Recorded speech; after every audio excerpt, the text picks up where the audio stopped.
right, but it tends to have a little bit of low angle takeoff, pretty much where the horizontal loop is pretty much a cloud burner, Roger.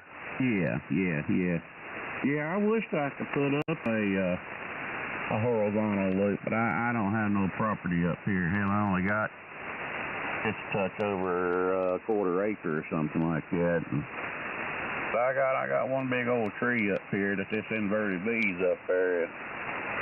That's about 80 foot, and I'm gonna hang that delta loop up in it and do the best I can with it. Well, I guarantee you, when I put mine up, and I've had a couple of, I had a Fat Boy antenna that's basically a dipole made with 450 ohm ladder line, and I had another antenna, I think it was like a zapper type antenna, but when I put this one up, I really liked it, and we're going to modify Don's antenna. I've got a balun order, should be here sometime next week, and we're going to put that 4-to-1 balun on X-Ray's antenna, where he can use it on the different bands with his setup. But if you want to use like 40... I moved up here.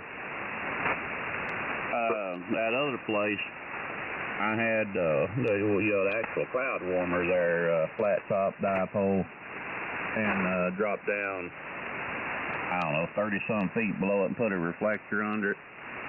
That's what I ran down there at the old place for, hell, years, and it worked good, but I just...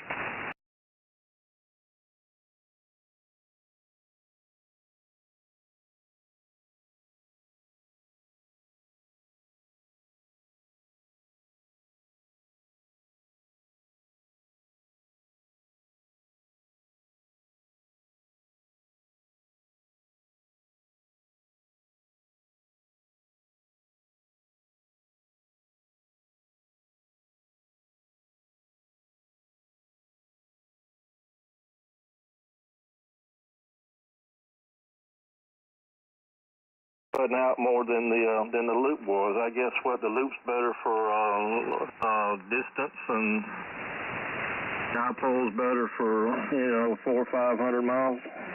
Well, the way I understand it, and I know on low band, if you have a 80-meter delta loop and you hanging up say 50 feet above the ground, 40 to 50 feet horizontal, it's quieter.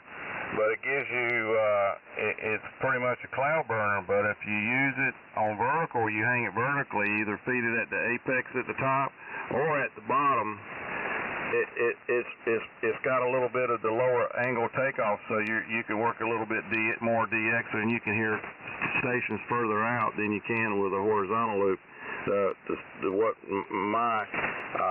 What I read is true, because I've had both myself and I've seen that as well.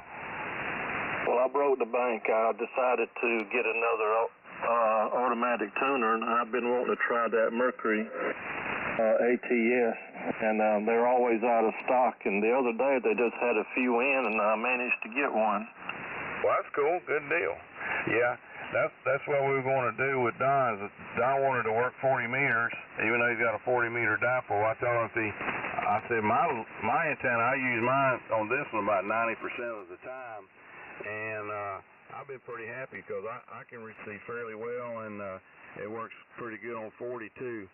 But I said with that 4-to-1 balun, it made it come alive a lot better than with just the 75 matching them. If you're going to use it on another band, on single band, it works really good for the cut 75 ohm stuff, but if you want to use it for other bands, the 4-to-1's the way to roll. Well, I was using the LDG 1000, and I was tuning everything on it off that dipole, that 75-meter dipole. But this Mercury is kind of sensitive. It don't want to tune places that the LDG does. Oh yeah, Roger. Yeah, it probably can't tune the same impedance mismatch as the LDG, Roger.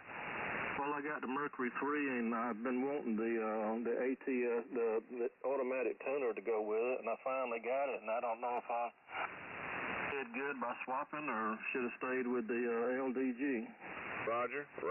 Well, yeah, I reckon you got it coming. I reckon you'll find out you might have a winner chicken dinner, or you just might have to go back the old way, whatever you decide to do. Well, I was asking if anybody had a good recommendation for a good, say, 40 up antenna. Yeah, you can put you up a 40-meter loop and use a balun on it. It'll tune to 20, no problem. Well, I'm in an urban neighborhood, and my lot's narrow, but it's deep, and I'm kind of limited on space. Yeah. Well, can't you hang it vertically?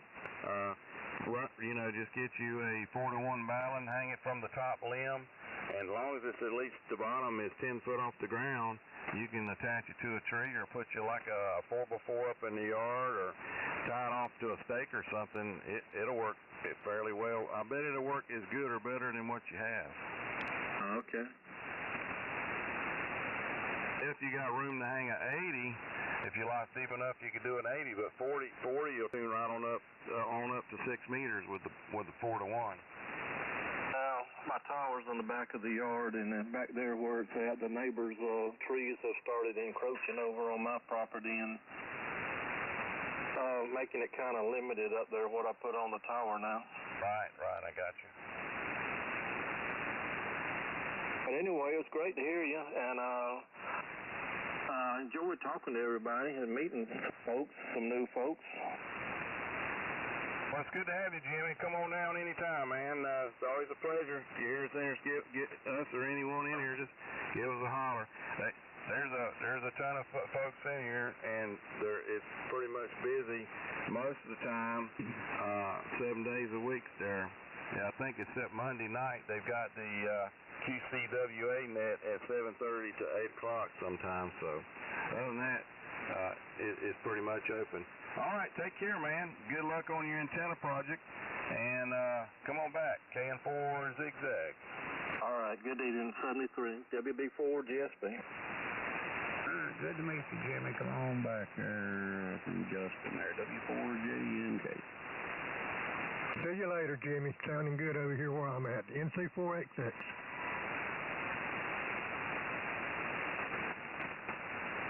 Where'd old DEK go?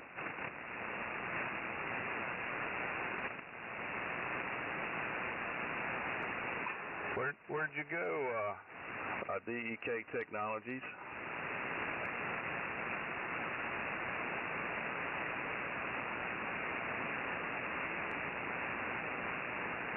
Hopefully he'll be back in a little bit. He maybe had to go water skiing with the Toddy Bowl man. Possibility. He might have went fishing, deep sea fishing, Roger, for those deep ones. Oh my. I ordered me I think it was either 12 or 16 ounce spray bomb cans from oh crap, I can't remember the name of the company now. But anyway, to match the paint on this Flex, that Ford Flex, for that bumper that I ordered, that damn paint was $40 a can. Man, they making a killing off you, wasn't they? Yeah, well, hell, O'Reilly's, they wanted, I think it was $45 a can. They said it cost me so much because I needed it put into an aerosol can. Yeah, Roger, most likely it was too. Well, you could have got you a low-level, one of them little sprayers, if you know how to spray it, but, you could have that paint mixed up, but it would have cost you a lot more than that. Right. Well, I thought about that, but I don't have I got a little old pancake compressor, so that probably wouldn't have done me no good. Roger. Well, you'd be surprised when you do that small amount of spray paint like that. It doesn't really take a lot of pressure. It probably takes more volume than pressure, Roger. Right. But I'm not an auto body specialist. I'll just go what I've seen people chat about. Yeah, well, that's me. The closest I've ever come to spray painting anything like that with that type of sprayer was there. We used to paint them old crane booms there, and hell, we just bought, some damn 5-gallon bucket of some type of black paint, Oh yeah, Roger.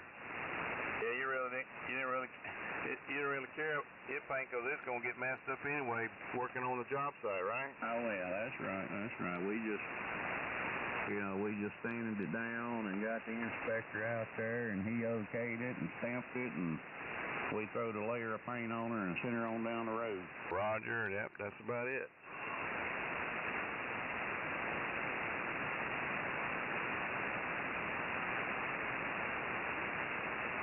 But hopefully I can get it there to make the old ex-wife there happy to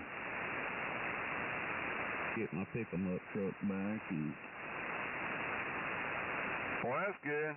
Well, you never know. She might want to come on back. After she getting tired of the old boat, she wants to come back to the Mac Daddy. Well, she ain't forget that. Oh my. Yeah, that's over with. I heard that. Roger. What they say? Shame once on me, but shame twice on thee. That's right.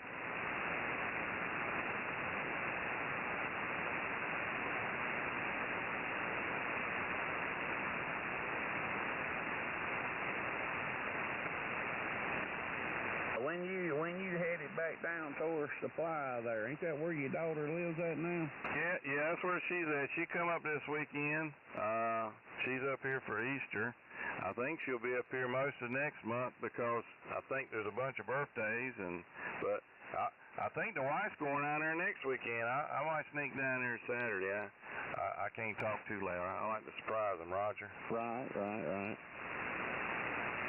Yeah, I know it's the youngins' grandparents, they bought them a place down there, and I don't know. I told them if gas prices go down any, I might run them down there and stay a few days, go down there and do a little fishing. Yeah, Roger. Well, I tell you what, man, that place down there, I was talking to at the Hamfest. I was talking to a guy that he's got a place in Wilmington, and he's got a place at Holden Beach, and he was telling me about how the place is growing. I think, what was it I read last week? They've got so much growth going on, they have to expand the sewer they have, and they bought, I think they bought 100 and some acres for like $9.8 million. And they're getting ready to expand the sewer and water because they don't have enough for all the development that's going on. And that's one of the qualifications if you're going to put a subdivision in, and they're passing the subdivision, but they don't have enough water and sewer for all the stuff they have approved. Oh, yeah, I guarantee it, sir. But, yeah, I guarantee it, that place is growing down there. You go south of Virginia, my golly, that's where all them northerns up here, all these people from up New York and D.C., and they get ready to retire, that's where they headed to. Yeah, they're taking their money, because I was reading some stuff from California. They said last year there was 53,000 people left from 24 to 25, and they leased a little more than that left to 25 and to the end of this year, and it's not just California. That's just Los Angeles by itself.